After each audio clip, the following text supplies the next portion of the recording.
Baba, katika jina la Yesu Kristo, tunakupenda jioni ya leo. Tunaheshimu uwepo wako katikati yetu. Hatuna shaka jioni ya leo kwamba uko mahali hapa. Tunahisi nguvu zako, tunahisi utukufu wako mahali hapa. Tunahisi Bwana uwepo wako katikati yetu. Uko tayari kutubariki na sisi tuko tayari Bwana kubarikiwa na wewe. Tunafungua mioyo yetu na akili zetu na mawazo yetu ili Mungu kaweze kuachilia neno ndani ya maisha yetu. Asante kwa neno lako. Neno lako Bwana ndiye taa katika miguu yetu. Liko na uwezo wa kubadilisha kila hali tata katika maisha yetu. Tunapoenda Bwana kuketi kuumega mkate wa uzima, tunakuuliza Mungu ukanena kila mmoja wetu. Nitumie Bwana kama chombo mikononi mwako. Ninaomba ukanipatie usemi bora, ukanipatie hekima na mafunuo ya sawa kwa ajili ya neno lako. Nipe ujasiri, mpake mafuta mapya jioni ya leo kwa ajili ya kuleta neno lako Bwana kwa watoto wako. Na baada ya yote, sifa na utukufu zikurudie wewe. Ni kwa jina la Yesu Kristo tumeomba na kila mtu aseme amen. Sema amen. Mtengenezea microphone tafadhali, give me some voice na upunguze bass, there's a lot of tremble. Hallelujah. Geukia mtu mpatie high five, watu wawili, watatu, wanne, watano, give them a high five. Wapatie tabasamu tu nzuri. Wapatie tabasamu tu nzuri kwa jina la Yesu Kristo. Salimia tu watu wawili, watatu. Hallelujah. Hallelujah, hallelujah, hallelujah. Salimia tu mtu mpatie high five na tabasamu tu nzuri, tabasamu tu nzuri. Hallelujah kwa jina la Yesu. In the name of Jesus, in the name of Jesus. Hallelujah. Hallelujah, hallelujah, hallelujah. Glory to Jesus, glory to Jesus, glory to Jesus. Glory to Jesus, glory to Jesus, glory to Jesus. Amen. Weka mikono yako juu, chapia Yesu makofi mazuri. Makofi mazuri kwa Yesu. Shangwe na vigelegele kwa Yesu. Hallelujah. Amen. Kindly, let's take our seats in the presence of God. Let's take our seats in the presence of God. Asante. Thank you. Yes. Hiyo sauti inakuja vizuri. Yes. Nisaidie. Asante. Asante. Yes, that is powerful. Achia tu hapo. Thank you. I will manage it from here. Bwana Yesu asifiwe sana. JPP, watoto wa Mungu, nipungie mkono wako juu namna hii. Sema amen. Ikiwa ni siku yetu ya mwisho, the Bible says, mwisho wa jambo ni bora kuliko mwanzo wake. Praise the Lord. And I want to thank you for coming back this evening. Amen. God must bless you. Tell your neighbor, God must bless you. I have used the word must because I know he must bless you. Sema amen. So kaa katika mkao wa kubarikiwa. Kaa katika mkao wa kubarikiwa kwa sababu Mungu atakubariki. Sema amen. I don't need to do much of introductions. Tumekuwa nikifanya introductions tangia Friday mahali hapa, na nashukuru Bwana kwa sababu ya kila kitu ambacho kimefanyika mahali hapa. Sema amen. Nazidi kutoa shukrani zangu ikiwa ni mkutano wa mwisho kwa wakati huu, kwa ajili ya baba wa nyumba hii na nabii wa Mungu mahali hapa na malaika wa Mungu mahali hapa, kwa sababu ya kuweza kunialika katika mikutano hii ya uvuvio. I am humbled, very much humbled by your invitation, and I thank God because you must have heard God. Sema amen. Mchungaji lazima alisikia Mungu. Amen. Mkutano huu haukuwa tu bure, ulikuwa na makusudi kutoka kwa Mungu. I want to believe kuna watu ambao wamesaidiwa na Mungu. Sema amen. Amenovasi Mungu amekusaidia hii wiki, amekusaidia siku tatu. God has helped you. Sema amen. Naomba umakinike sana kwa dakika chache zijazo. I want to get deep in the word of God. Praise the living God. For your information, Apostle, mimi nilikuwa nafanya kazi na Kenya Wildlife Service kwa miaka 8 hapa Savo East National Park. Na mwaka wa 2012 niliacha kazi Niliacha kazi kwa sababu nilihisi ndani yangu mwito mzito sana kumtumikia Mungu, na nikaacha kazi ambayo ilikuwa permanent and pensionable na serikali, na nikaacha kazi kwa sababu ya kumtumikia Mungu. Sikuvutwa na mtu mimi. I resigned. Praise the Lord. When I resigned, I went to the School of Ministry in JCC Mombasa. I did certificate. After that, I did diploma in JCC. Nilipomaliza hapo, nikatumwa Taveta kama mtume. Amen. Na kwa hivyo mimi niliacha payslip ya hakika, kwamba mwisho wa mwezi you're 100% sure kwamba kuna kitu kimeingia, na nikaacha hiyo. Na iko payslip kidogo, ilikuwa nzuri, ilikuwa iko na akili payslip, na nikaacha. And I promised God that I will be faithful in serving him, mwaminifu wa kumtumikia. That is why I don't dilute this message in any way. Never. Unajua kuna watu wakialikwa mahali, they want to prepare a message that will,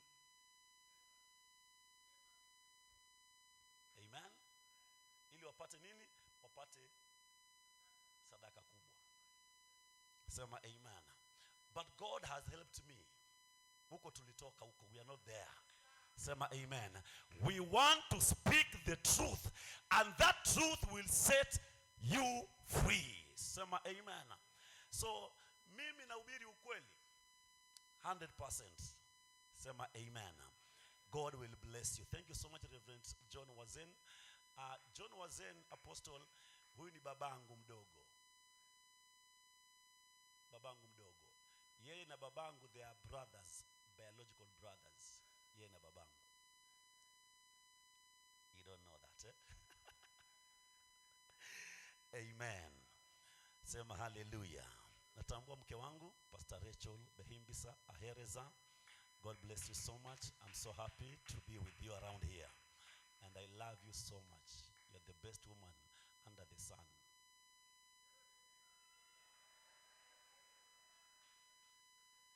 Amen. Na vijana wangu, asanteni sana for accompanying me here in Mwatate. God bless you so much. Amen. Hallelujah. Tell your neighbor, your prophet is your prophet. Ongea na mtu, kama mtu akuongeleshi muondokee. Ambia mtu, your prophet is your prophet. Yani nabii wako ni faida yako. Sema amen. And in the next few minutes I will be hammering that. Hallelujah. Kwamba nabii wako ni faida yako. Nisaidie kusema amen. Asandika hii chini as we begin to build this message. Kwamba your attitude towards your prophet is the same attitude that God will have towards you. Naanzia hapo. Your attitude towards your prophet is the same attitude that God will have towards you. A good place to begin. Ngoja umalize kuandika. Your attitude towards your prophet is the same attitude that God will have towards you. Vile unavyomuona nabii wako, vivyo hivyo ndio Mungu atakavyokuona. Sema amen. How you receive your prophet determines how God will bless you. How you receive your prophet. Bwana Yesu asifiwe sana. Now, kila mtu anapookoka, ile siku uliokoka, by design, God connected you to a local church. Amen. We have two categories of churches. Number one, we have the universal church, which we call the Catholic. The universal church, the body of Christ. Sema amen. Kanisa la Kristo ambao sote tuko hapo ndani, JPP, House of Kings, ili bla bla bla bla, hapo ndani, the body of Christ. But there's also what we call the local churches. Local churches ni JPP, JCC, House of Kings, Full Gospel, International Voices, hizo zote. Those are local churches. And every local church has an angel upon it. Every local church iko na nabii juu yake ambaye ni mchungaji. Every local church. Sasa ukiokoka, by design, God leads you. He directs you to a local church. And that is why when you read the book of Acts, wakati Paulo, Saul alipookoka, the Bible says he went and joined the apostles, a church. Sema amen. Kwa hivyo Mkristo yoyote anapookoka, Roho Mtakatifu anamuongoza kwa kanisa, a local church. And I want to tell you, it is the Holy Spirit that brought you in JPP Mwatate. Nasema ni Mungu alikuongoza kuja hapa. Don't think that you brought yourself. It is God who directed you here. Sema amen. And he directed you here kwa sababu alijua hapa kuna nabii ambaye atakupokea and he will take care of you. Sema amen. So nobody brought you here. It is God who brought you here to this local church under this prophet. Can I get a good amen? And every local church, this is a bit deep. Every local church has a pastor. And there can never be two pastors in a local church. Try to absorb that first before I continue. Pastor must be one. One. Hallelujah. Who is the head of that local church? Moja. Somebody said anything with two heads, it's a monster. Anything with two heads is a monster. Praise the Lord.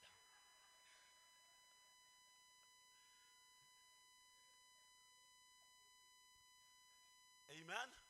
So a local church must have one leader, one pastor. Wale wengine, now maybe you're asking yourself, sisi ni kina nani sasa sisi wengine hapa, because I know there are many pastors here. Si ni kweli? 14 of them. Amen. Yes, you are pastors. But you are pastors under pastor. Now, they are called associate pastors. I'm assistant pastors. Sindio? Sino kweli? Associate pastors, I'm assistant pastors. So all of you, nyinyi wachungaji, mnamsaidia huyu mmoja.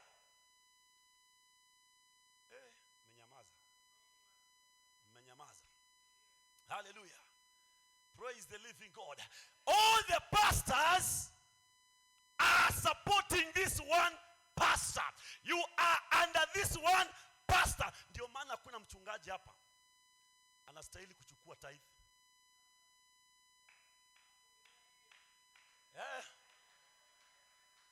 Ndio maana kuna mchungaji hapa ambaye anaweza kuchukua tithe.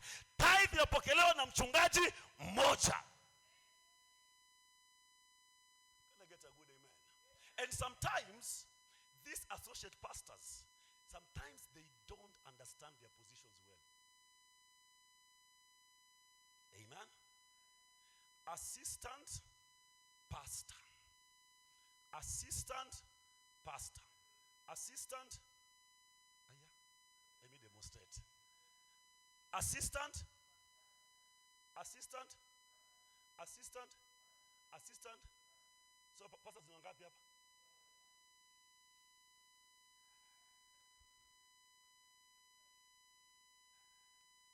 Sema amen. All of you are assisting Pastor Kiju. That is why hauna any audacity ya kuchukua fungu la 10 kutoka kwa mtu yote hapa. Amen. Praise the living God. Can I continue? Praise the living God. Kwa hivyo sasa unapokoka, God directs you to a local church under a pastor, under a prophet. So nikiongea kuhusu prophet, I'm talking about God's mouthpiece. God's mouthpiece. Sema amen. Now, let's continue. Matthew, tuanzie hapo, Matthew chapter 10 verse 41.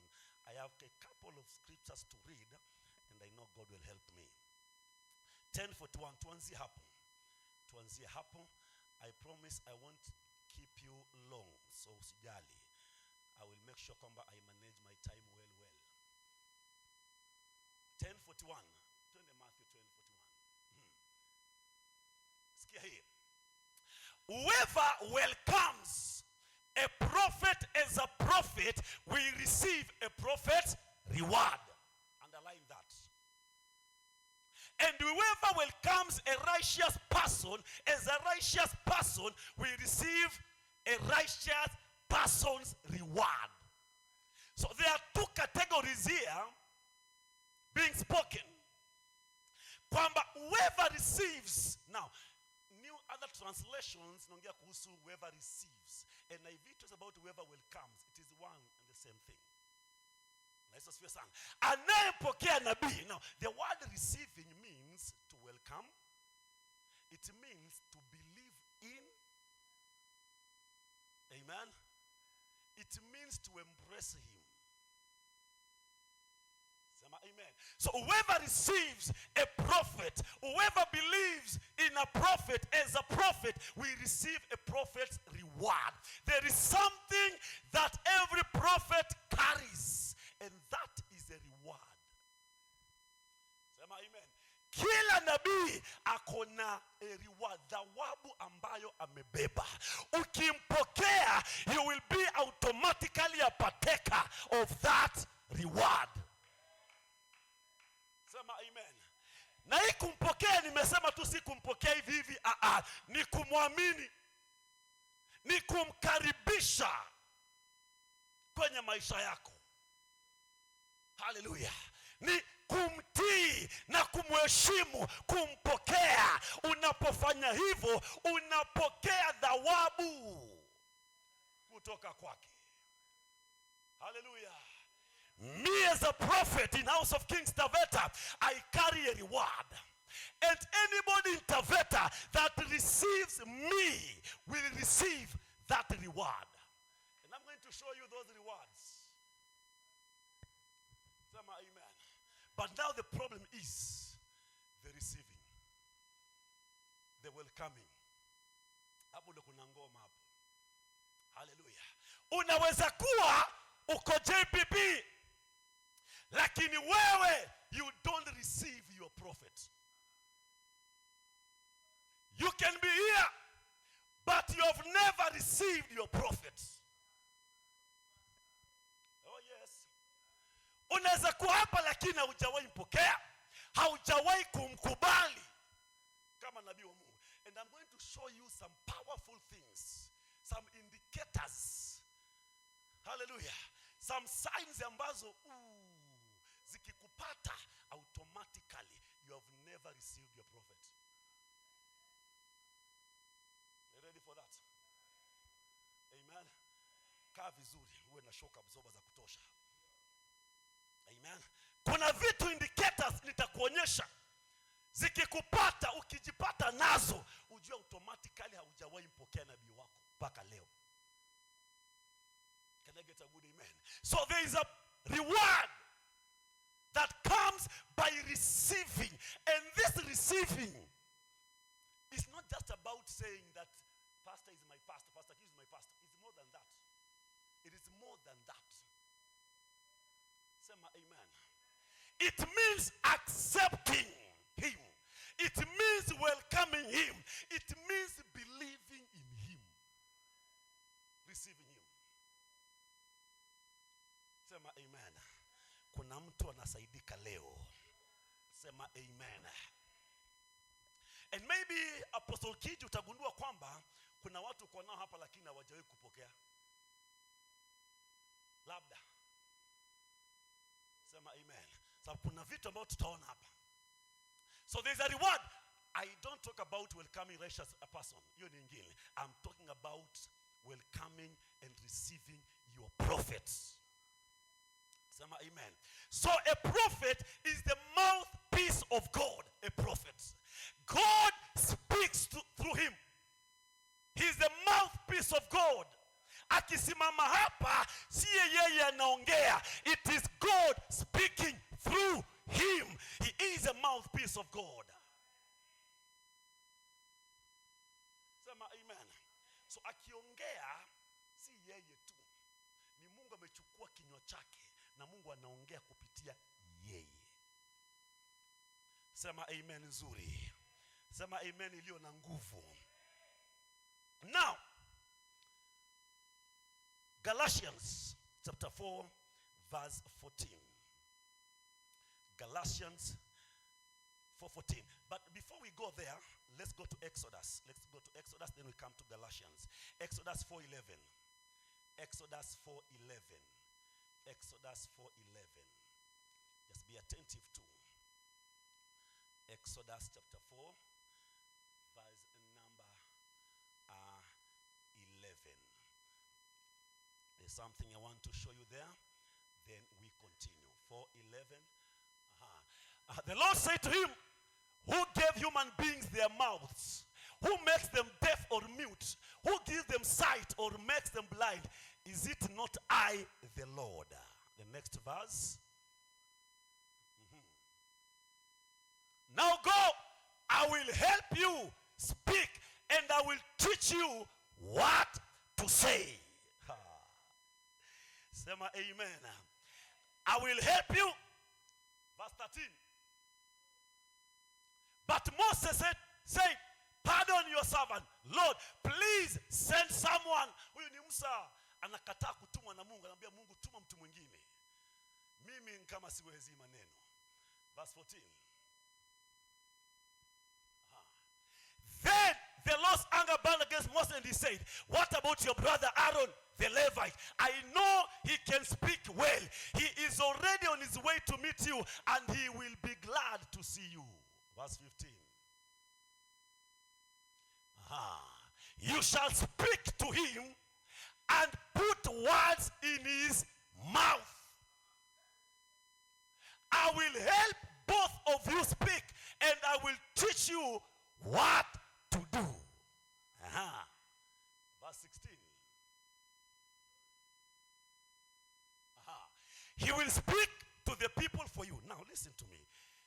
He will speak. Now Aaron will speak to people for you, Moses. And it will be as if he were your mouth. And as if you were God to him. Now this is deep. Very deep. Hallelujah. Kwamba Aruni, sababu Musa is a stammerer. Kigugumizi, hawezi ongea vizuri. Lakini Mungu anamwambia, your brother Aaron will speak to the people for you. Amen. And it will be as if he were your mouth. Ina maana kwamba Moses, your prophet, she's your prophet. Receive her like an angel of God. If you want God to bless you. Ukiona mtu amenyamaza sema amen. Huyo mtu anakaa kuna shida mingi sana za kumpokea mtumishi wake. Bwana Yesu asifiwe sana. So Yesu hakutenda miujiza kwao kwa sababu ya mazoea na kutoamini kwao. I have seen people jumping from one church to another. Anakuja GPP na mazoea yake mingi. Anambia nakaa mwaka wa kwanza, unasema yale madhabahu hayana power, yale madhabahu hayana nguvu, nimekaa hapa miaka 5 hali zangu ni zile zile, nitafute mahali kwingine kuna power, nenda kwa kanisa lingine. Shida sio mchungaji, shida ni wewe. You are the problem. You are not ready to receive your prophets inayostahili. Sema amen. Today badilisha your attitude. Change your attitude towards your prophets. Begin to receive them like angel of God. Begin to receive. Is this too much? Am I becoming too much? Kwa nini naongea mambo yangu? Si imeandikwa hapo. Na kama uitaki irarue hiyo page kwa Biblia yako. Irarue huko, usisome. Walimpokea kama malaika. Kama malaika. Na si kama malaika tu, lakini pia kama Kristo. What does this mean? Kwani Biblia inasemaje? Yani Paul, instead you will come to me as if I were an angel. Hey. And number 2, you will come to me as if I were Christ. This scripture is loaded. This scripture is loaded. This scripture hii imejaa. Walimpokea kama malaika wa Mungu, na pia anasema kwamba mlinipokea kama Kristo. Kama Kristo mwenyewe. Unampokea gaje nabii wako wewe? Unampokea gaje? Ushampokea kama malaika? Ushampokea kama Kristo? Hey, JPP. Somebody shout a big amen. We must know na tupate ufunuo wa kutosha kuhusu manabii wetu ama nabii wako. Get that revelation. Sema amen. I want to rush very fast.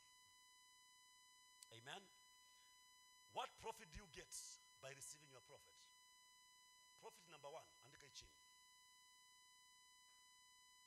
Profit number 1, your prophet unlocks your prosperity. Write that down. Your prophet unlocks your prosperity. Let us read a very familiar scripture and see. 2 Chronicles 20 verse 20. 2 Chronicles 20 verse 20. Your prophet unlocks your prosperity. 2 Chronicles chapter number 20 verse 20.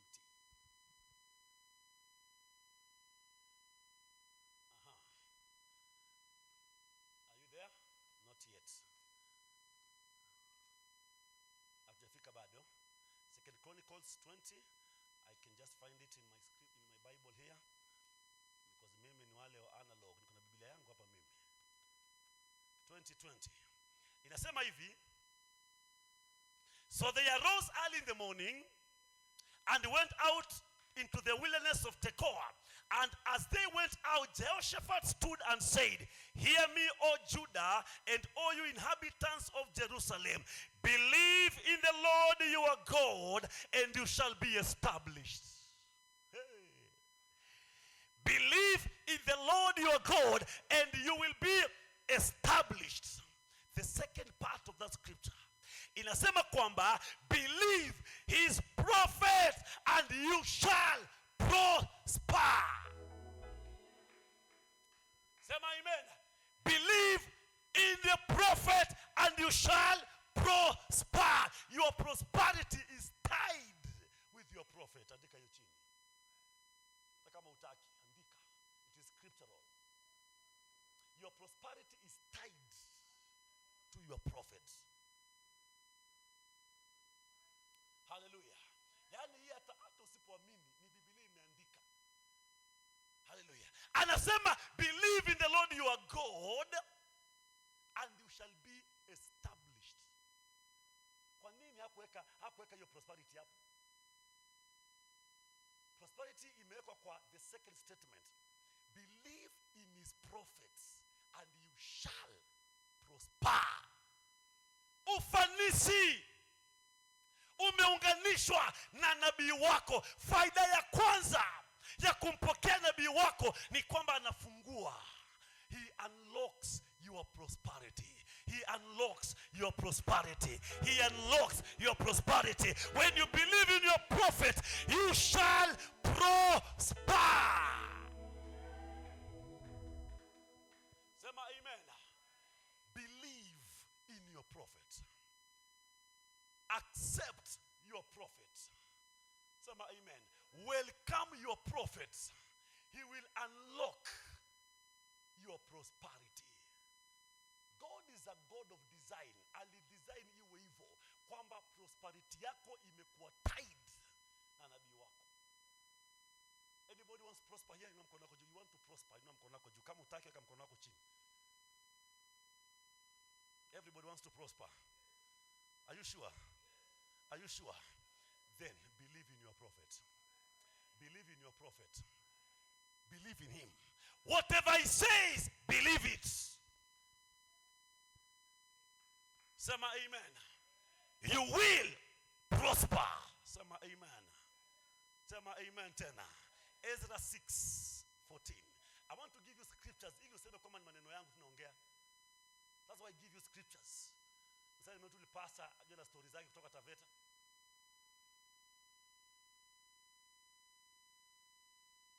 Sema amen. So the elders of the Jews continued to build and prosper under the preaching of Haggai the prophet. Aye. Hallelujah. The elders and the Jews continued to build and to prosper under the preaching of who? Of who? Of Haggai the prophet and Zechariah. Hallelujah. Waliendelea kujenga na kufanikiwa chini ya nabii. Chini ya nabii Haggai. Hallelujah. Kutokana na mafundisho, kutokana na mahubiri ya nabii Haggai, wakaendelea kujenga na kufanikiwa. My goodness. Believe in your prophet.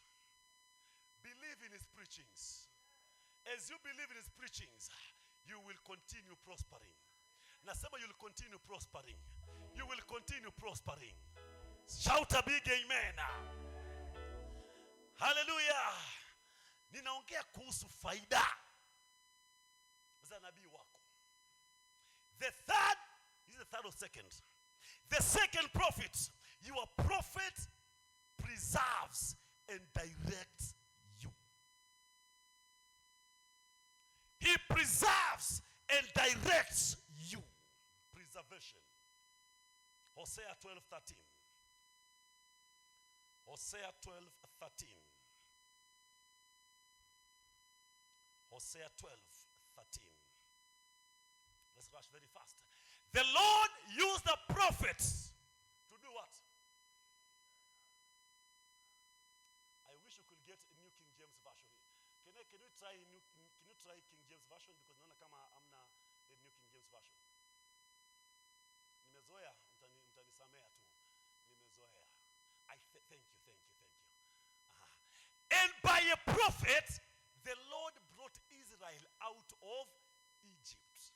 By who? By who? By a prophet. Number 2. And by a prophet was he preserved. Huyo hii ni Israeli. Huyo hii ni Israeli. Amen. So by a prophet, the Lord brought Israel out of Egypt. Ndio maana kuna watu hapa. Kuna watu hapa mlihubiriwa na apostle na mkaokoka. Amen. Si ndio? Yes. So ina maana kwamba by a prophet he brought you out of Egypt. Egypt is always a picture of the world. Alikutoa huko kwenye utumwa wa dhambi by a prophet. Hallelujah. Everybody here had a prophet and he akaokoka. So by a prophet the Lord brought Israel out of Egypt, out of bondage. Sema amen. also Israel was preserved. Say amen.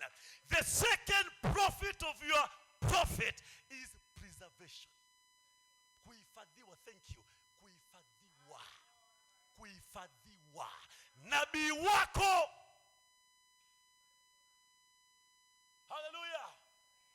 He is to preserve you. When you preserve is to protect something for a long period of time. Preservation ni kulinda ama kuweka kitu kwa muda mrefu kisiharibike. Sema amen. Ulimwengu huu, this world, uko na mambo mengi ambayo yanaweza kukudestroy. There are many things that can destroy you in this world. And that is why you must believe in your prophet for preservation. I say, that is why you must believe in your prophet for preservation. Kuna watu ambao, as long as they sit under this grace, they are preserved. Kuna ndoa, as long as they sit under this grace, those marriages are preserved. Why? Because there's a prophet. Kuna nabii juu yao ambaye analeta preservation juu ya maisha yako. Mbona mnitii moyo? Nasema nabii wako atahifadhi maisha yako, atahifadhi ndoa yako, hata biashara zako, ako na uwezo wa kuzihifadhi. By a prophet, Israel was preserved. By a prophet, they were preserved. That is why nobody dared to destroy the Israelites. Hallelujah. Because there was a preservation upon them. And by a prophet, they were preserved. Can I get a good amen? Sema amen nguvu. Number 3, benefit. I'm a prophet. Your prophet is the lifter of your life. The lifter of your life. Hey. The lifter of your life. Hosea 12:13. Yeah, tumesoma hii. He lifted them from bondage by a prophet. Sema amen. He lifted them. Kuna watu hapa asubuhi alisema kwamba nani tangu aingia JPP maisha yake yamebadilika. Nikaona mikono imeinuka tu, imeinuliwa mingi sana tu mikono. Ina maana kwamba kuna watu waliingia hapa wakiwa chini. Is that true? Is that true? Anybody, any witness here? Is that true? Kuna watu waliingia wakiwa down kimaisha, lakini leo hii wako mahali. It is because your prophet is the lifter of your life. The lift of your life. He brought you out of bondage. Kwa hizo mashine ulikuwa nazo nyingi, matatizo ulikuwa nayo mengi. Kuna watu walikuwa chini ya bondage za madeni. But as you sat under your prophet, hallelujah, you were lifted. Na leo hii umekaa mahali pa heshima, courtesy of your prophet. Let's appreciate our prophet in the house. Shout a big amen. He is a lifter of our lives. Number 3, your prophet is your teacher. That is the prophet. A prophet. Is it number 4? Your prophet is your teacher. Sema amen. And I think I have fallen in love with this church because this church teaches the truth. Sema amen. Ni mwalimu wako. As long as you sit under him, he will teach you. He will expose scriptures before you. Amen. Sometimes the Bible is not easy to understand. Biblia. And ndio maana Wakristo wengi hawasomagi Biblia because anapiga hivi anasoma kitu hataelewi. Mnyama ako na pembe 7, ako na midomo miwili. Hii utaelewa vipi? Usipoelezewa na mwalimu. Amen. So your prophet is your teacher. And that is why you must have a teachable spirit. Ukija kanisani, mama keti, baba keti, kijana keti, fundishika, wacha ujuaji mwingi, kaa chini ufundishwe. Amen. Ndio maana sisi na best yangu hapa hatuamini sarakasi, tunaamini neno la Mungu, kufundishwa neno. Keti ufundishwe neno na uwe tayari kufundishika. Usije hapa na ujuaji mwingi, hautakusaidia. Be ready to be taught by your prophet. He is your teacher. Sema amen. Sema amen. Ninamalizia number 5. Faida nyingine ni kukuandaa kwa ajili ya kazi ya huduma. Kukuandaa. Hallelujah. Kuna watu mliingia hapa hata mjui kuomba, amjui kuhubiri, amjui kuimba, lakini leo hii Mungu amewasaidia. Mmeandaliwa. Sema kuna wachungaji hapa wameinuka hapa. Hamkuwa wachungaji, mkiingia hapa hamkuwa wachungaji, mlikuwa hata mjielewi. Amen. Lakini mlipoingia hapa mkaandaliwa. Leo hii wewe ni mchungaji hapa. Sema amen. It is your prophet ambaye amekuandaa kwa ajili ya kazi ya huduma. Can I get a good amen? Let's rush very fast. Now, what is your responsibility towards your prophet? Hapo kuna ngoma sasa. Tunakafungia hapo. Amen. Majukumu yako kwa nabii wako ni gani? Kwa sababu uko na majukumu ya kufanya juu yake. Number 1, your first responsibility is to receive him. Andika hiyo chini. To receive him. It begins there. Kumpokea. Na tumesema kumpokea si kumpokea tu, ni kumkubali, ni kumwamini, ni kumkaribisha. Hey. Sema amen. Yaani kumkaribisha kwa maisha yako, akuongoze. Receive him. So your first responsibility is to receive your prophet. Sema amen. If you can't receive your prophet, you can never get any profit from him. It begins there. How do you receive him? That's the starting point. So majukumu yako number 1 ni kumpokea kwanza, kumwamini, kumheshimu, kumdhamini, kumkubali, kumkaribisha. That's responsibility. Sema amen. Responsibility number 2. Hii sasa kuna watu watakwazika. Responsibility number 2 juu ya nabii wako ni kumpatia fungu lako la 10. I don't expect many amens there, but it is okay. It is your responsibility to pay your tithes to your prophet. Responsibility. Tuanza kunikasirikia sasa. Sawa, nikasirikieni tu, haina shida. Naondoka naenda Taveta mimi. Ukiona mtu ambaye amekasirika, huyo alipagi fungu la 10, huyo ni mwizi.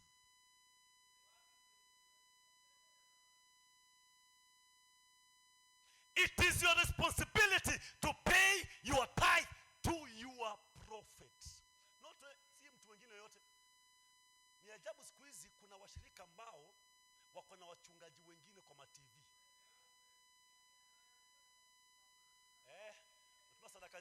Sadaka huko 777. 333. Tuma sadaka. Endeleeni kutuma, mkoniwe, mlanguliwe mpaka mfilisike. Sema amen. Praise the Lord. Kuna watu hapa hata wanapeana sadaka na dhabihu kwa wachungaji wengine kule nje. And you have your prophet here.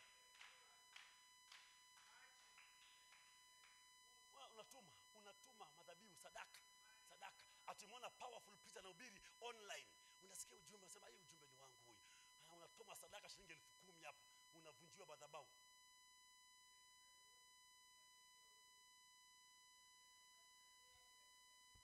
Praise the living God. Na kuwekelewa mikono na watu.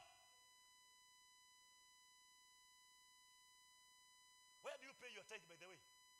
Wewe niangalia unalipaka zaka yako wapi? Where do you pay your tithe? Because kama ulipagi hapa kuna mali unalipa. Kama ulipagi hapa kuna mali wewe unalipa. Gusa mtu muangalie na macho makali, mwizi unalipaga zaka yako wapi wewe? Amen. Do you know, let me tell you some truth here. Holy Spirit, help me. If you don't pay your tithe to your prophet, it simply means a few things. Number one, it means you never recognize him as your prophet. Hamtambui kama nabii wako. Na ndio maana utoaji fungu la 10. Hamtambui. Ile siku utamtambua nabii wako, utaanza kutoa fungu la 10 hapo. Praise the living God. Do you know Abraham alipatia Melchizedek fungu lake la 10. That is the first mention of the word tithe. Can I help somebody here? Abraham alimpatia Melchizedek. Do you know Abraham hakuwa anamjua Melchizedek? Hawakuwa washaikutana maisha yao. They met for the first time. Amen. Walipokutana by revelation. Somebody say by revelation. By revelation, Abraham knew huyu mtu si mtu wa kawaida. By revelation, they have never met before. But by revelation, Abraham knew this man is not an ordinary man. This man must be a priest from the Lord. When he recognized that, he paid his tithe to Melchizedek. Somebody say a big amen. Alipotambua akatoa fungu lake la 10 kwa Melchizedek. So ina maana kwamba kama hangetambua hangelipa fungu lake la 10. Hallelujah. If you don't pay your tithe to your prophet, it simply means haujawahi kumtambua kama nabii wako. So wale ambao wanalipaga fungu la 10 hapa, hao ndio wanakutambuaga peke yao. Hao wengine no, that is purely truth. Hata ukatae, that is the truth. Where do you pay your tithe? It is your responsibility to pay your tithe to your prophet. Your responsibility. Say my amen. You see, God is a good planner. Mungu alidesign hivyo kwamba sisi makuhani tunastahili kula fungu la 10. Nyamazeni hivyo hivyo. The Bible says, listen to me church. The Bible says kwamba Mungu aliambia Walawi kwamba fungu la 10 litakuwa ni urithi wao. Urithi wao. Matthew ndivyo. Fungu lako la 10 ni urithi wangu. Nyamazeni hivyo hivyo.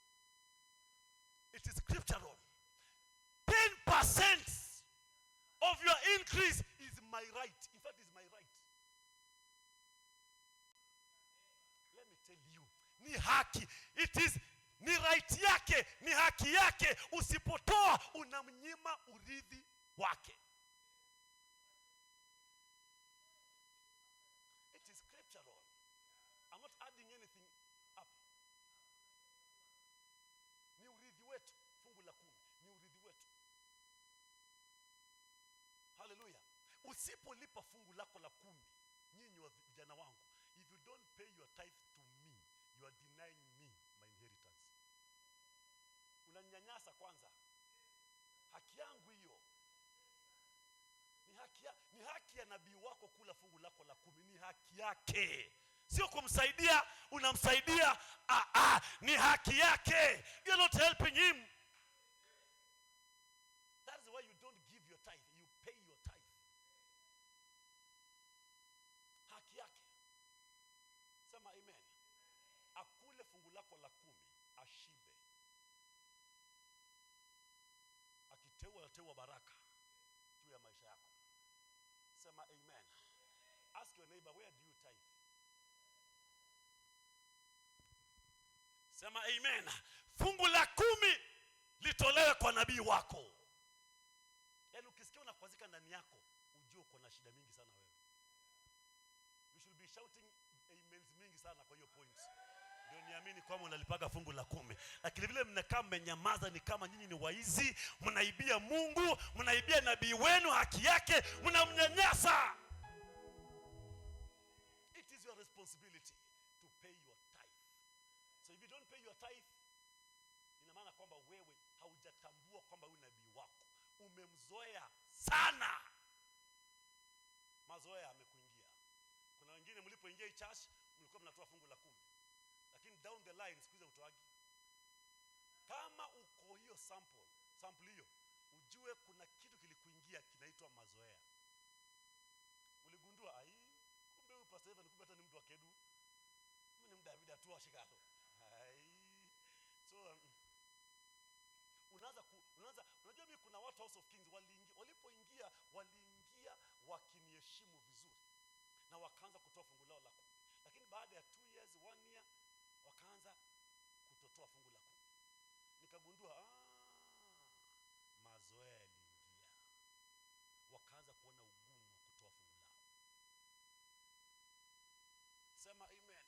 Ishara moja ya mazoea ni wakati umeacha kutoa fungu lako la 10. Mazoea yamekuingia. Umeanza kumzoea nabii wako vibaya. God help us today. Mungu atusaidie leo. Sema amen. From today we will begin to pay our tithes faithfully here. Faithfully here. Sema amen. Number 2, your responsibility. Number 2, it is to love, honor and obey your prophet. It is biblical. Mpende, muheshimu na umtii nabii wako. Sema amen. This is powerful. Amen. Powerful. Honor them. Love your pastor. Yani mpaka hisi kwamba anapendwa. Sema amen. Love your mom. Mpaka hisi kwamba ninapendwa. Love them. It is scriptural, it is biblical. It is your responsibility to show love to these people. Love them. Wapende. Mpaka wahisi. And sometimes gift them. Gift them. Nunua kiatu kizuri patia mama. Na usizoe kumbariki baba peke yake. Kuna watu wako na kasumba mbaya. Daddy, annulia daddy socks, and wengine mpaka wananuliaga daddy ma vest. Chapu nulia daddy vest, hiyo si shughuli zako hizo.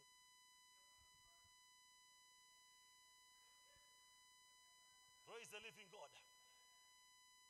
Na wamama tu wako, tujua mama. Sometimes tunawatesaga sana. We concentrate na daddy tu. Ukinulia daddy gift, make sure pia na mami umemnulia. Nasema hivi, ukinulia daddy kiatu, pia mami mchukulie kiatu. Usipomnulia mami ina maana kwamba wewe uko na shida. Una shida. Kama uko na pesa ya kitu daddy peke yake, ngojea kwanza mpaka upate na daddy ya mami. Gift them. When you gift them, you are showing them love. Upendo wako tu wa bure tu mdomo na kupenda. I love you so much daddy. I love you so much. Unanipenda kiaje? Anipenda aje? Sasa hata kampesa ka shilingi 500, 1000 daddy kunywa chai. Upendo wako tu ni wa mdomo tu. Hata Mungu akutupenda hiyo design. Alitupenda na akatoa. Wewe unapendaga mtu kienyeji taita hapa. Ukipenda mtu, show them love. Love them by actions.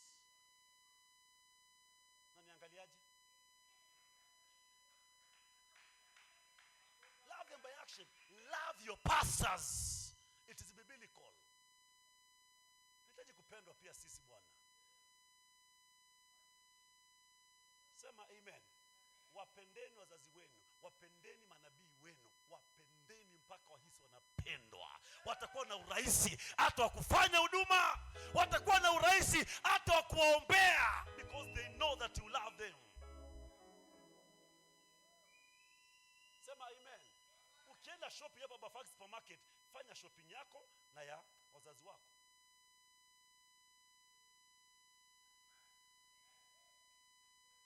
Na usifanye shopping na fungu la 10.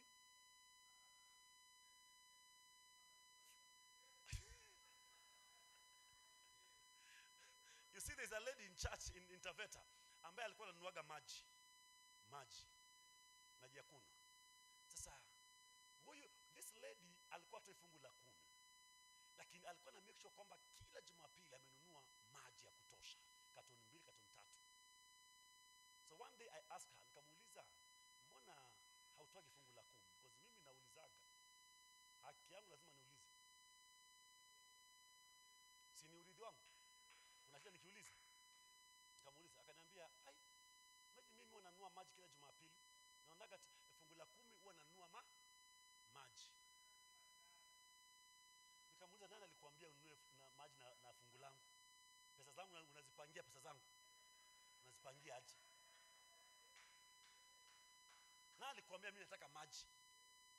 Tithe belongs to me. It is my right. It is my inheritance. Don't buy water with my tithe. So usipitie kwa supermarket ununue shopping ya shilingi 2,000. Waseme kwamba hiyo ni fungu langu la 10 nimemfanyia pastor shopping. Nani alikwambia nataka? Toa fungu lako la 10 na pia ufanye shopping. Mpatie fungu lake la 10 ajue atafanya nini nalo. Show them love. Sikuma mtu mwambie mpende nabii wako. Sema amen. Number 2, honor them, respect them, obey them. Sema amen. Number 3, namalizia. Number 4. Number 4, thank you. Number 4, your responsibility. Share in all good things with your prophet. Share in all good. Galatians 6:6, tusome hapo.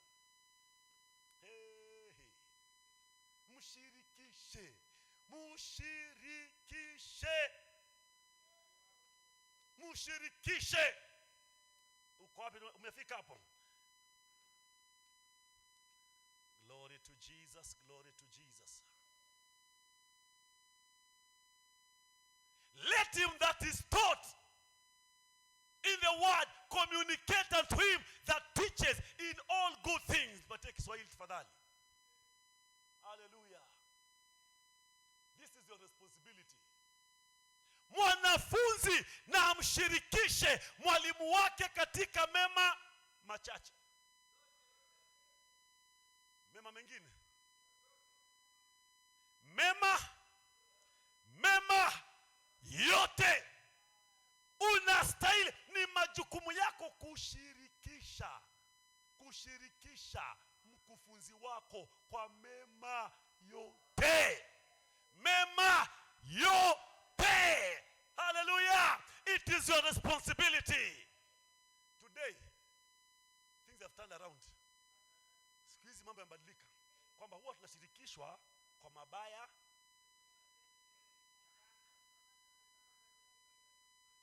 Look at me. Mmetubalishia game na tumechanuka raundi. Mnatushirikishaga kwa mabaya, lakini mema hatujui. Umepata kazi, promotion, hata pastor hajui. Unajua kusikia kwani alipromotiwa? Unajua hapa na ushuhuda. Wadada, Bwana Yesu asifiwe sana. Asifiwe tena. Bwana amekuwa mwema kwangu Mwaka uliopita, wapendwa, nilipata promotion. Pastor ako like,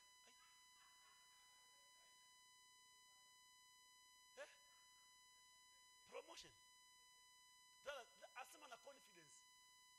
Mwaka uliopita nilibarikiwa na promotion. Bwana Yesu asifiwe sana kanisa. Ndio maana nilipotea kidogo. Unakuja hapa na ushuhuda mrefu. mrefu wa kutusurprise. Shirikisha mkufunzi wako kwa mema yote. Ukinunua ploti, nabii wako ajue umenunua ploti. Nasema ajue umenunua ploti. Wengine mnaficha ati pastor asijue kama uko na pesa. Asa pastor akijua nimenunua ploti, ataanza fikiri niko na pesa nyingi sana. Ataniuliza tithe. Washirika hao tuko nao church. Tuko nao. Wakati mtoto wako amekuwa mgonjwa, ndio unanipigiaga simu. Wakati wako na afya, hata ujali, don't care.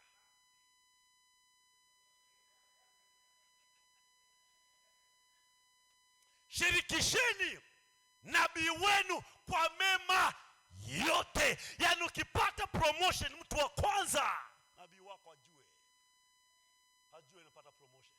Ajue mshahara ukiongezewa, mwambie. Shirikisha. Kwanza si nimea mayo.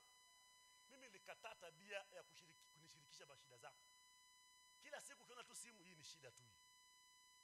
Bili hospitali, sijui nini, mashida tu. Pastor, bwana asifiwe sana pastor. Niko na group nimefiliwa na Ambango.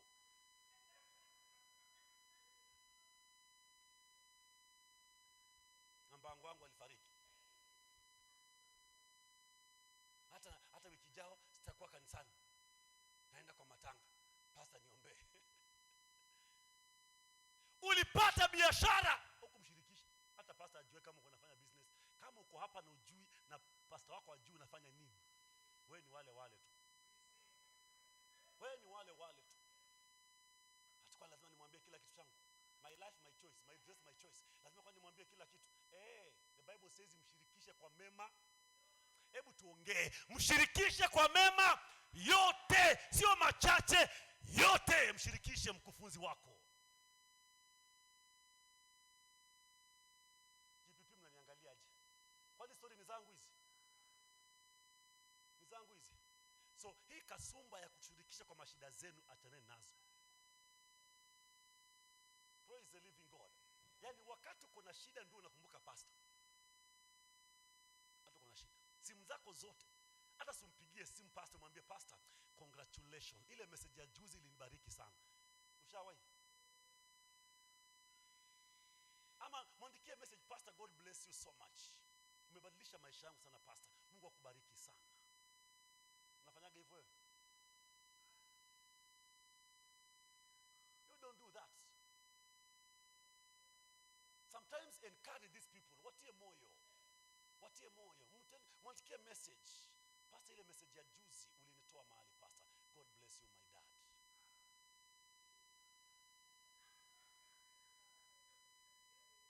Mimi natoka tu hapa na mshene mwingi kule nje. Hai leo kwa powerful leo. Hapana, niambie pia mimi nilikubariki. Sema amen. Mshirikishe mkufunzi wako, mwalimu wako kwa, in fact the Bible is clear. Haikusema kwa mabaya, kwa mema. So, yes. Nasikia? Dawadi kilipwa, nabii wako akue hapo. Pia yeye afunguliwe. Sio unalipiwa mahari, wewe unatafuta wale wajomba wako walevi. Wale walevi ndio wanakuaga hapo.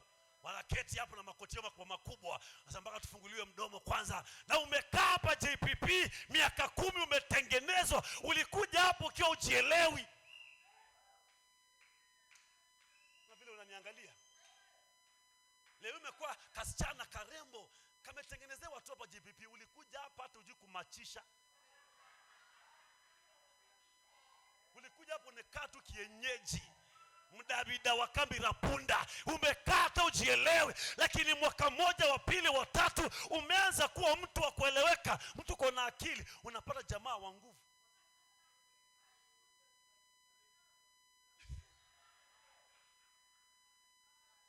Sema amen. Pastor wako awe hapo. Hata yeye apate kitu. Si kwani hii mambo inaendaje hii mambo? Kwani hajahusika kwa maisha yako? Hajahusika kwa maisha yako? Amekujenga Bwana. Amekutoa hata ushamba.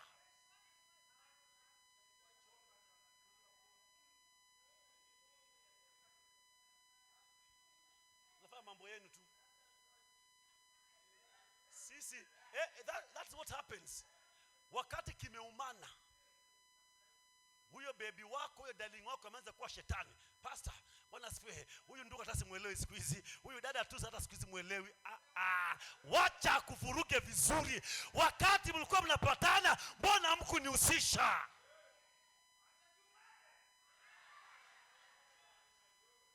Mbona hamkunihusisha? Wakristo ni wazuri sana.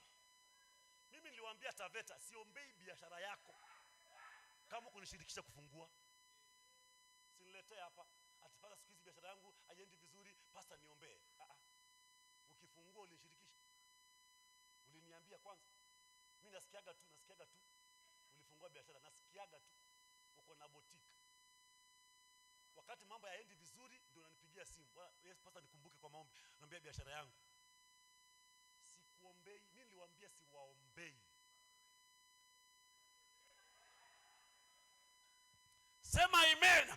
Mnatubeba ufala sometimes. Mnatubeba vibaya sana. Wakati mambo yanaharibika ndio mnatukumbuka. Mimi sitaki kubebwa namna hiyo. Nataka unishirikishe kwa mema yote. Ukifungua biashara niambie umefungua. Nikuje nimwagie mafuta.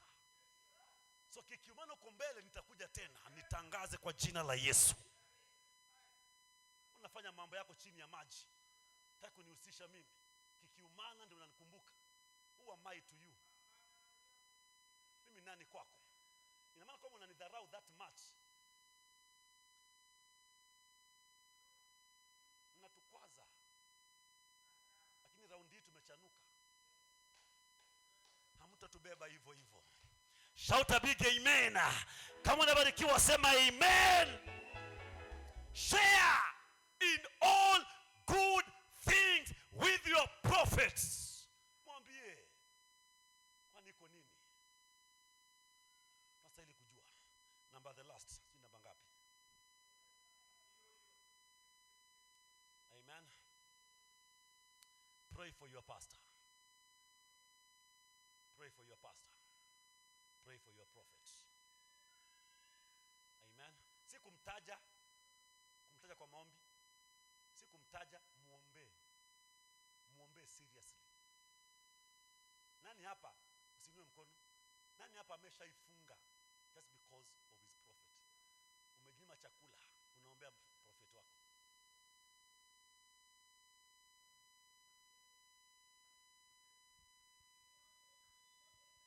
Nasema siku 3 I'm not eating. I am praying for my prophet.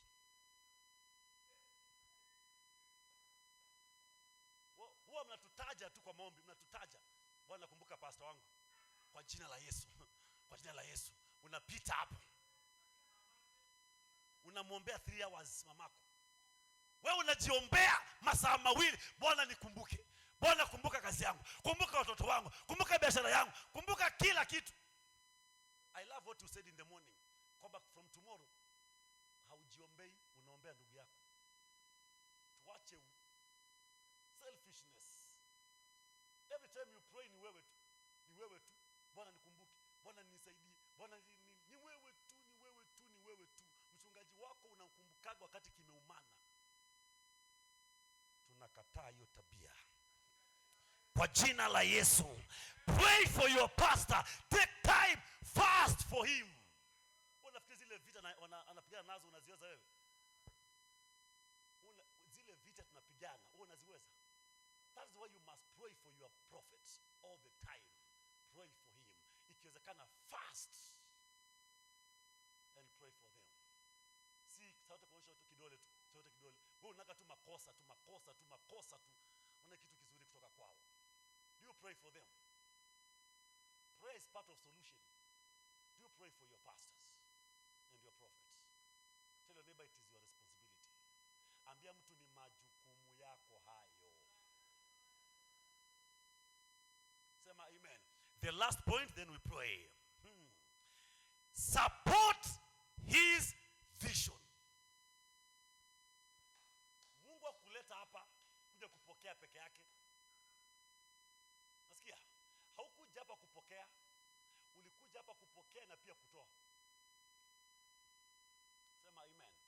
Support this vision. Support his vision. Si kuipiga vita wewe saa yote. Sasa anatangaza nataka tununue viti. Nasema lakini viti za kazi gani? Viti zimejaa church hivi. Za kazi gani? Yaani wewe tu ni kupinga. Praise the living God. Support this vision. Support with your prayers. Support with your money. Support with your strength. Support it. Nataka nimalize hii mambo sasa. Tell your neighbor, support his vision. Usilete maono yako hapa wewe. Usilete maono yako hapa. Maono ni ya mtu mmoja. Nasikia? Unajua kuna watu wanakujaga, pastor nimeonyeshwa. Bwana ameniambia tufunge wiki 2.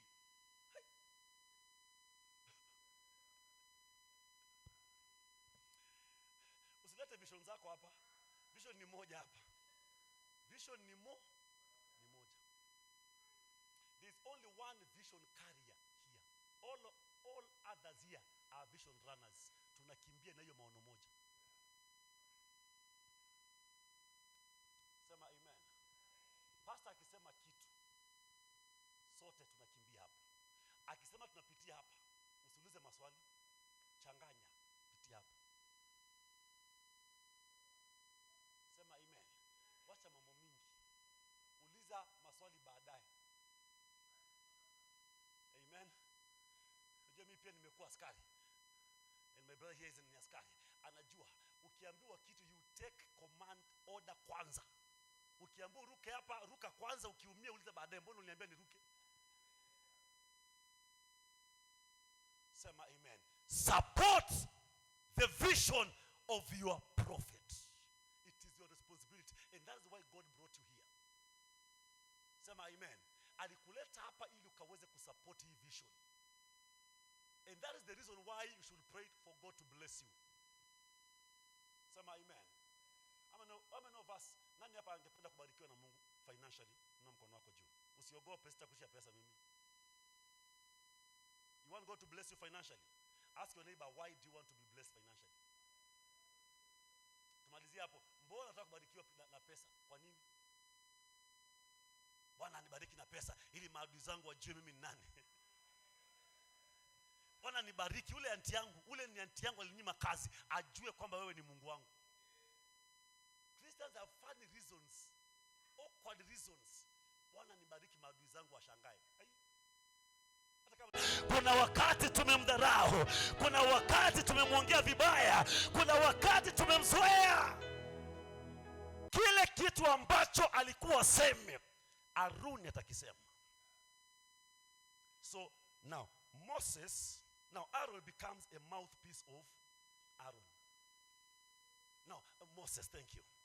Aaron becomes a mouthpiece of Moses. And it will be as if he were your mouth, and as if you were God to him. Yani Musa utakuwa kama Mungu kwa Aruni. Musa. This is very powerful. Kwamba Moses is like God to Aaron. Praise the Lord. Like God to Aaron. Ina maana kwamba kile kitu ambacho Musa anasema, anakisema kama Mungu. Kama Mungu. Anaongea kama Mungu. Asa Aruni is just a mouthpiece. Anasema kile Mungu amesema. Are we together, church? Praise the living God.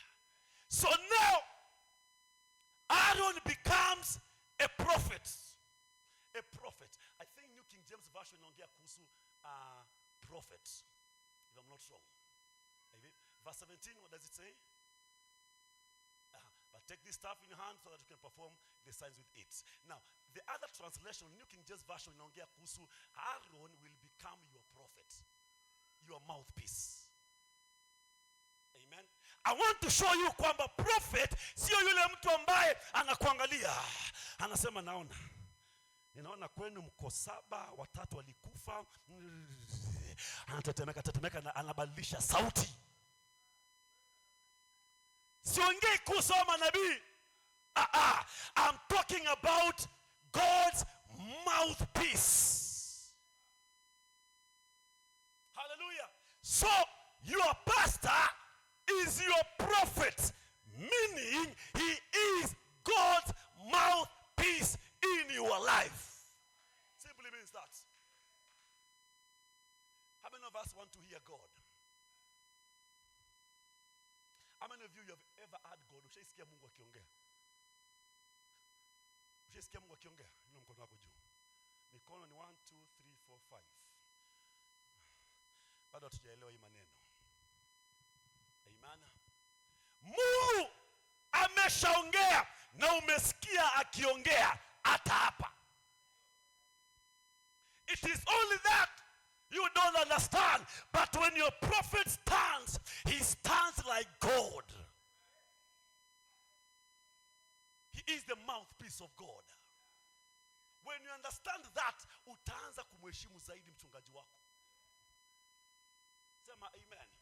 Kwa sababu he is the mouthpiece of God. Whatever he's saying, si maneno yake, ni Mungu anaongea. Hallelujah. God tells Moses, he tells Aaron kwamba this man Moses will be like God to you. Na si small God, if you can check in your Bibles. Sio small God, sio kamungu. It is a capital G. God. Read your Bible and understand. Hallelujah. So Musa anafananishwa na Mungu mbele ya Haruni. Praise the Lord. And Aaron is Moses' mouthpiece. And Moses anafananishwa na Mungu. Sema amen. I'm talking about your prophet is your prophet. Hallelujah. So the way you receive your prophet determines the way God releases blessing over your life. Can I get a good amen? Bwana Yesu asifiwe sana. Every Christian, kila Mkristo, God has assigned a prophet in your life. Na lazima ujue hivyo. Nasema hivi, every Christian seated here, God has assigned a prophet in your life. And your prophet is your pastor. Nipate amen ya nguvu. Bwana Yesu asifiwe sana. Matthew 13:54. Matthew 13:54.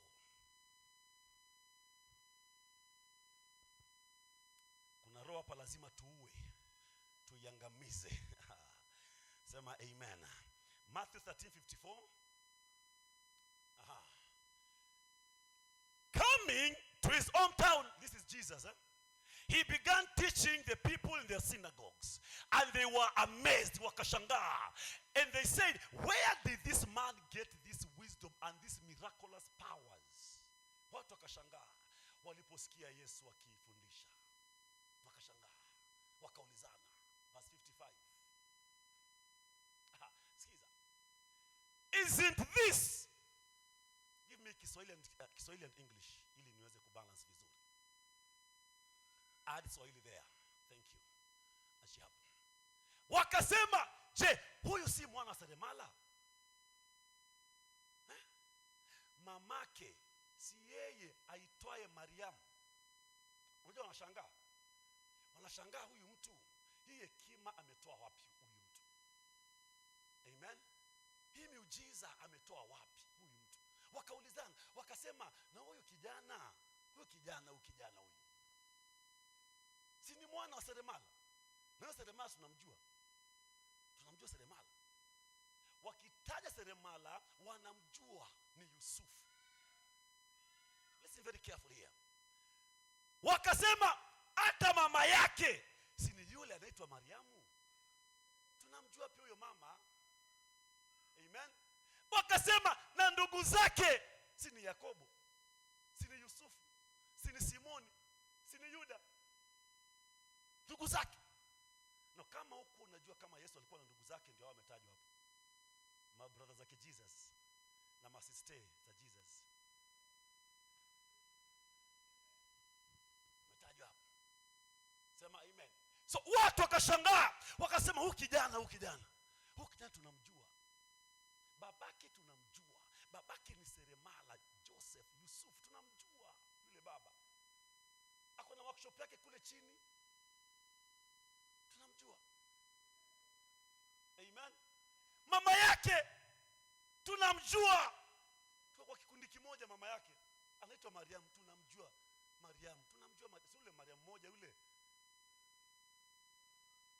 Amen. Yule mama tunamjua. Haleluya. Ndugu zake tuko nao mtaani, kina Yakobo, kina Yusufu tuko nao mtaani, Yuda tuko naye, Simoni tunawajua, hata ndugu zake, mabrother zake tunawajua, tunakutanaga kule mtaani na wao. Sasa huyu kijana ametoa wapi hii hekima kiasi? Wakati tunajua mama yake, baba yake na ndugu zake tunawajua, ametoa wapi hekima? Wakaulizana. Sema amen. Let's continue down there. Pia alikuwa na masiste na dada zake, wote hawapo hapa kwetu. You can imagine sister ke Jesus, yani dada yake Yesu. Haleluya. Nilikuwa naishi wakati huu.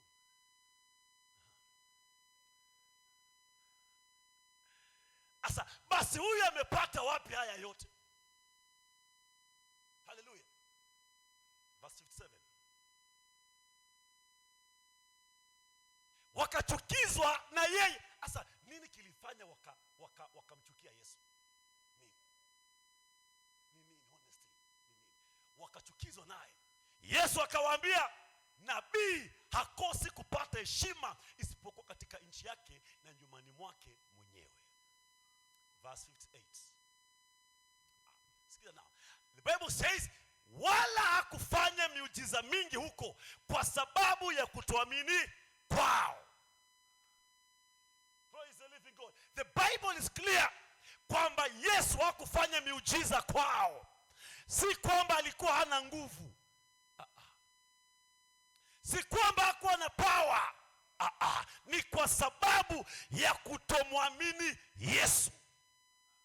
So the problem was not Jesus. The problem was the people. People never believed in Jesus. Why? Because of familiarity. Sema familiarity.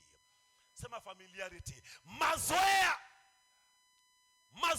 ni roho mbaya. Ikikuingia utaanza kuona Pastor Kiju kama mdabida wake. Look at me. Hallelujah. Utaanza kumuona kama mjomba wako. Utaanza kumuona huyu tulisoma naye Nguraru Primary School Vundanyi. So ni classmate wangu.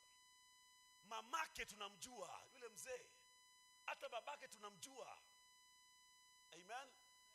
So unaleta mazoea kwa sababu ati unajua kwenye ametoka, unajua background yake. Reverend Sophie nasema hata course never buda hapa. Tumemara akikuwa tunamuona tu, hata akigrow tunamuona hapa. Hapa buda. Tunamjua. Hii kuimba yote ametoa wapi? Tumemwona akikuwa tu hapa. Hallelujah. Hata tukisoma naye hapa Mwasere Girls. Tukisoma naye hata kwanza alikuwa adandisha hata shuleni. Namjua. Hata alikuwa shikanishi shuleni. Hata alikuwa nampita sana mimi. Mazoea yanakuingia, unaanza kumwona mtu wa kawaida. Mchungaji wako, nabii wako, unaanza kumwona kama mtu wa kawaida. Ilitokea kwa Yesu. Anasema huyu utatuambia nini kijana huyu? Hata babake ninamdai meza. Kuna mlango nilimwambia nitengenezee, hajanitengeneza mpaka leo. mamake namjua, mamake hata namdai pesa ya kikundi hajalipa. Mazoea. And the Bible says hakufanya miujiza mingi kwao kwa sababu ya kutoamini kwao. Let me tell you, you can be here in JPP na ukose kupata muujiza wowote kutoka kwa mchungaji wako. Mchungaji wako sio shida, shida ni wewe. Hata msiposema amen, hamtanitishia. Nasema unaweza kaa JPP na usiwahi pokea chochote.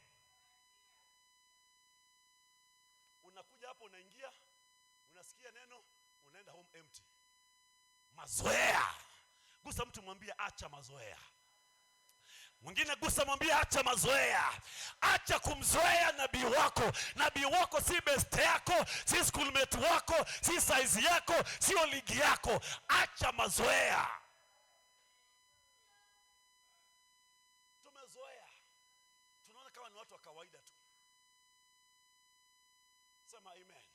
And that is why hawa jamaa hawakupata miujiza yoyote kwa Yesu, kwa sababu hawakumwamini. Walikuwa wamemzoea. Mazoea. Haleluya. Ni lazima wewe kama wewe ufanye juhudi zozote unazoweza kuzifanya uhakikishe kwamba haumzoei nabii wako. Nasema amen. Ile siku utamzoea, that is the end of your progress. Yani ukigundua kama umefika mahali ushamzoea, haizi kuambia kitu. That is the end and the beginning of your distraction. Sema amen. Punga mkono wako kama tuko pamoja. Am I still blessing somebody here? Nabariki mtu hapa. Kwa hivyo mazoea acheni kwa nabii wenu. Respect them. Nitakuonyesha vile Paulo alikuwa anapokelewa na watu wake. Utashangaa sana. Utashangaa sana. Amen. So kutoamini nabii wako kunaweza kukufanya usipokee chochote kutoka kwake. And today mtu anaingia church, anakuja church sababu Pastor Kiju ni jirani yetu kule Shigaro. So nilisikia kuna church Mwatate. Nimepata job Mwatate, nasema nienda kwa church ya jirani yangu, labda wake. Unakuja hapo, ukiketi pale unamuonaga kama tu jirani yako. Mama yake hata ndugu zake unawajuaga kule undani. Unawajua. Amen. Na unatoka without anything because of the spirit of familiarity. Mazoea ni roho mbaya. Sema amen. Ni lazima upigane na mazoea. Pigana na mazoea. Usizoee nabii wako kiasi ya kwamba huwezi msikiliza, kiasi ya kwamba huwezi kumtii, kiasi ya kwamba huwezi kumheshimu. Achana na mazoea. Praise the living God. Kuna watu wamezoea watumishi wao. Unaweza kumpigia tu simu wakati wote. Mambo dadi? Mambo gani? Mazoea. Unastahili ukiona simu ya nabii wako unaweza kutetemeka. Si imagine pesa ananipigia simu.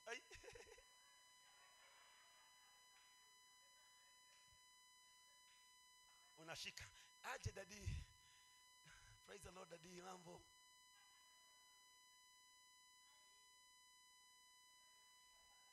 Mazoea. Mazoea.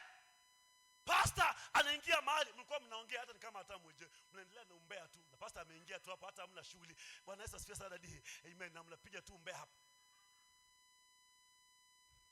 Mazoea.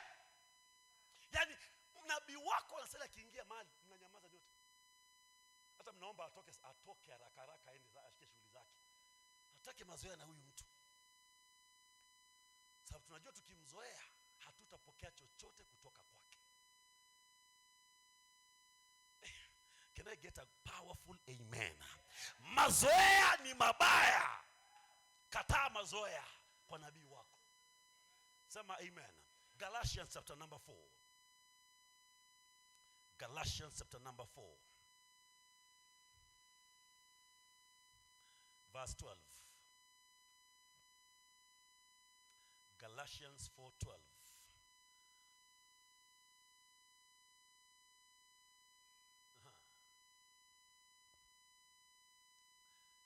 Ndugu zangu na wasihi, iweni kama mimi, maana mimi ni kama ninyi, hamkunidhulumu kwa lolote. Verse 13. Lakini mwajua ya kuwa niliwahubiria injili mara ya kwanza kwa sababu ya udhaifu wa mwili. As you know, it was because of an illness that I first preached the gospel to you. Ina maana kwamba Paulo alikuwa na udhaifu wa mwili. Alikuwa na ugonjwa, udhaifu, an illness. Sema amen. Let's see verse 14 what the Bible says. Listen to this. Na jaribu lililowapata katika mwili wangu hamkulidharau wala kulikataa, bali mlinipokea kama, situsome, mbona mnaogopa?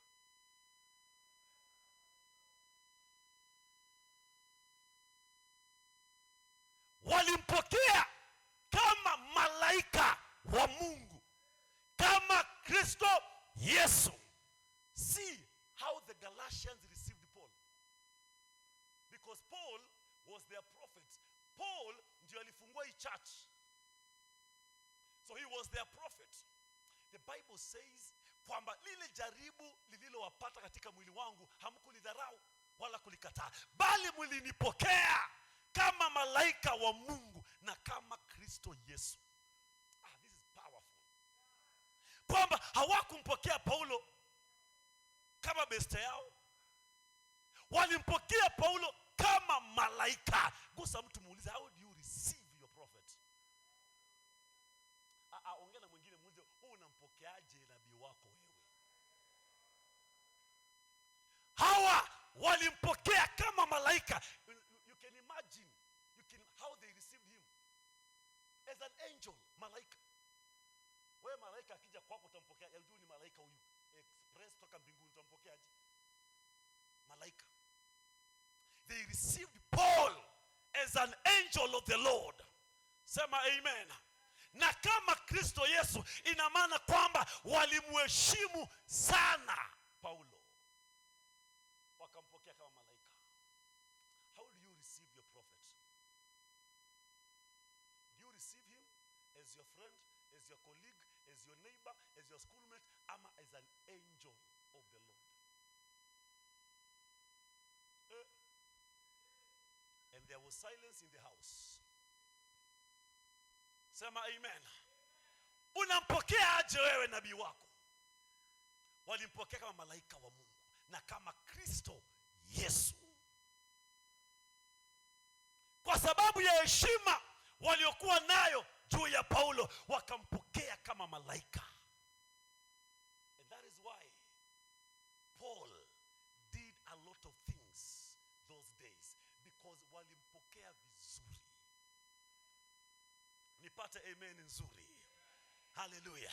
Lakini siku hizi we don't even respect our pastors. We don't respect our prophets. We receive him as our friend. Amen. You see, my prophet, because I also have a prophet. Sema amen. My prophet anaitwa Jacinta. Most of you know her. Mnamjua? That woman, she's my sister-in-law. My sister-in-law. Lakini I have never seen her like my sister-in-law. And she knows. Sijawahi kumuona kama my sister-in-law. Every time I receive her as an angel of the Lord. She knows. The other day I called her. Nikamwambia, mom, love you so much, ninaomba uje Taveta kwa anniversary, 10th anniversary ya huduma yangu. Akaniambia, my son, I know Taveta you love me so much, hata kama ingekuwa ni kesho ningekuja. Akaniambia hivyo. Amen. Because she's a witness. The last time she came to Taveta, alikuja kwa ordination yangu. And the way we received her, mpaka leo hii, she has a testimony. I'm not bragging. You ask her, atakwambia Taveta people love me so dearly. They respect me too much. Amen. Because I know these secrets of receiving my prophet. Ninampokea Bwana kama mfalme, kama malaika. Huyo mama, kwani naongeza chumvi? Si mlikuwa? We received her well. Vizuri. And she will be coming tarehe 25 kwa anniversary. I'm preparing to receive her in a more mighty and glorious way. Oh yes. Na kama unataka kushuhudia, njoni mshuhudie. Hallelujah. You must be able to receive your prophet just as like the Galatians received Paul. They received him kama malaika wa Mungu na kama Kristo Yesu. Kwa hapa akwa ni Mungu yeye. Kwani yeye ni Mungu tumpoa, si tumpigie magoti tufanye. Kaa tu hapo. You will never receive anything from him. Hallelujah. Atakuwa naachilia mambo hapa yanakupita tu. Nothing will happen in your life if you don't learn to receive your prophets well. Hata mnyamaze. Amutanitishia maisha. Nasema walimpokea kama malaika. Wewe unampokea aje?